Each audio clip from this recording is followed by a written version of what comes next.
Students, अब हम हमारा कल वाला topic economic thought of Adam Smith को कंटिन्यू करते हैं इस वीडियो में। आज हम सेकंड पॉइंट लेंगे, प्रकृतिवाद एवं आशावाद। श्रम विभाजन के अलावा स्मिथ ने दो मौलिक विचारों का भी प्रतिपादन किया जिनसे उनके कई सिद्धांत जुड़े हुए हैं। पहला, प्रकृतिवाद, जिसका संबंध आर्थिक संस्थाओं के स्वाभाविक उदय से है, और दूसरा है आशावाद। आशावाद का संबंध आर्थिक संस्थाओं के लाभदायक लक्षण से है। वेल्थ ऑफ नेशंस में स्मिथ के विचार प्रकृतिवाद और आशावाद दोनों को ही व्यक्त करते हैं, जिसका उद्देश्य एक भावनात्मक शक्ति का पालन करना है और उसका मूल मंत्र है कि अपनी स्थिति को सुधारने के लिए प्रत्येक व्यक्ति स्वाभाविक रूप से कोशिश करता है। राजनीतिक अर्थविज्ञान में व्यक्तिगत हित स्मिथ के लिए मूलभूत उद्देश्य बन गया है और उन्होंने अपनी विवेचना में प्राकृतिक व्यवस्था को सर्वाधिक लाभप्रद सिद्ध करते हुए एवं मानवीय संस्थाओं को आवश्यक रूप से अपूर्ण निरूपित करने के लिए अनेक बार विशेष तर्क प्रस्तुत किए हैं।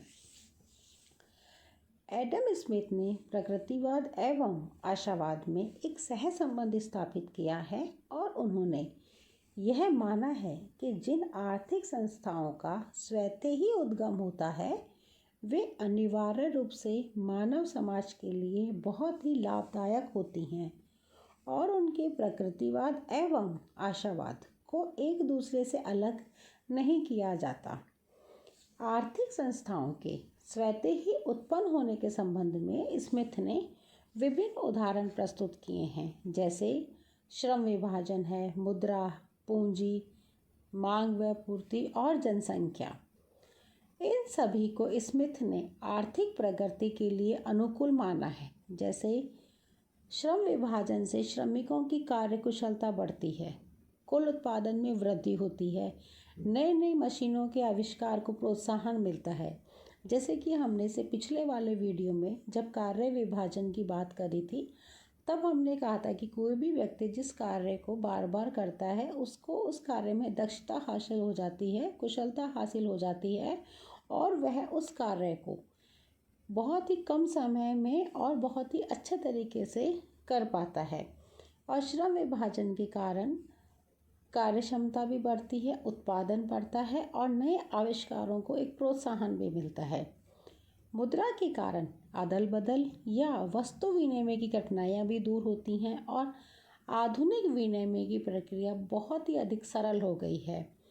मुद्रा ने ही श्रम विभाजन और बड़े पैमाने के उत्पादन को संभव बनाया है। वितरण की कठिनाइयाँ भी मुद्रा के कारण ही दूर हो सकी हैं। अतः हम लोग यह कह सकते हैं कि मुद्रा के अभाव में व्यापार का इतना विकास संभव नहीं होता। पूंजी ने ही उत्पादन में वृद्धि कर आर्थिक विकास को संभव बनाया है। मांग और पूर्ति के सिद्धांत ने वितरण की समस्या को हल किया है। वास्तव में स्मिथ का आशावाद प्रकृतिवाद पर आधारित है और इस तथ्य को प्रकट करता है कि जो प्राकृतिक एवं आकस्मिक है वह हितकर एवं न्यायपूर्ण भी है। वे समाज के हित को कभी नुकसानदायक सिद्ध नहीं हो सकती हैं। इन प्राकृतिक संस्थाओं में स्मिथ की रुचि केवल वैज्ञानिक कारण से ही नहीं है, वास्तव में इन्हें स्मिथ ने जनहित का साधन माना है। उनका मानना था कि व्यक्तिगत एवं सामाजिक हितों में समानता होती है। जब कोई व्यक्ति अपने निजी हितों से प्रेरित होकर कोई कार्य करता है तो वह अपने हितों की पूर्ति के साथ ही समाज के हितों की पूर्ति का भी ध्यान रखता है। यद्यपि सामाजिक हितों की पूर्ति करने की उसकी कोई इच्छा नहीं होती, परंतु वह किसी अदृश्य शक्ति के कारण ऐसा करता है।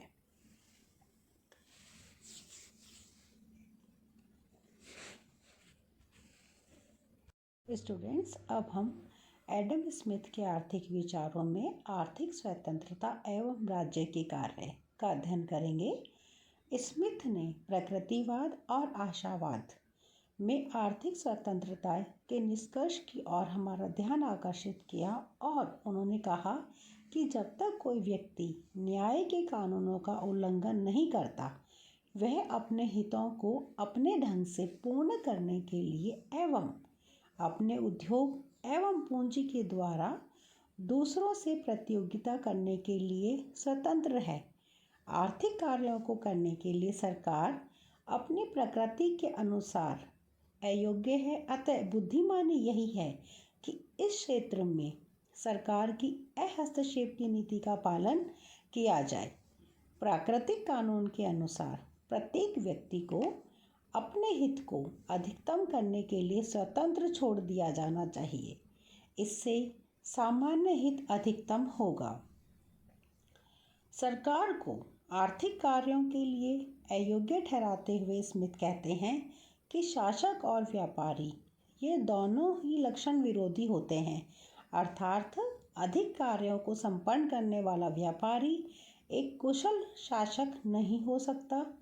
स्मिथ ने सरकार पर फिजूल खर्ची का आरोप लगाया है क्योंकि वह दूसरों के द्वारा प्राप्त धन को व्यय करती है एवं विभिन्न उद्योगों पर वांछनीय ध्यान केंद्रित नहीं करते हैं। इसी प्रकार राज्य के कार्यक्षेत्र को स्पष्ट करते हुए स्मिथ कहते हैं कि राजकीय हस्तक्षेप केवल उस सीमा तक होना चाहिए जो मनुष्य के नियंत्रण के बाहर हो। इस तरह उन्होंने राज्य के कार्यों को 3 भागों में बांटा। पहला, विदेशी आक्रमण से देश की रक्षा करना। दूसरा, न्याय प्रशासन की स्थापना करना। तीसरा, लोक निर्माण के कार्यों एवं संस्थाओं की स्थापना करना और उनका रखरखाव करना। और उन्होंने ये कहा कि व्यापार एवं वाणिज्य के लिए संस्थाओं का निर्माण करना चाहिए कि राज्य की यह जिम्मेदारी है कि व्यापार एवं वाणिज्य के लिए वह संस्थाओं का निर्माण करे, शिक्षा के लिए संस्थाएं बनवाए और सभी लोगों की शिक्षा के लिए उसे चर्च बनवाने चाहिए।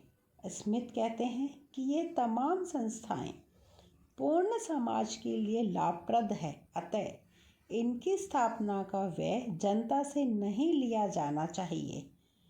हाँ, इनका सर्वाधिक प्रयोग करने वाले व्यक्तियों से कुछ राशि अवश्य वसूल की जा सकती है। और यह सिद्ध करता है कि स्मिथ अपने सिद्धांतों में अधिक दृढ़ता का प्रयोग नहीं करते थे। आर्थिक मामलों में प्राकृतिक व्यवस्था का निष्कर्ष स्मिथ ने इस आधार पर निकाला कि स्वाभाविक रूप से प्रत्येक व्यक्ति अपने हितों का सर्वोत्तम निर्णायक होता है। अतः उसके मामलों में हस्तक्षेप नहीं करना चाहिए।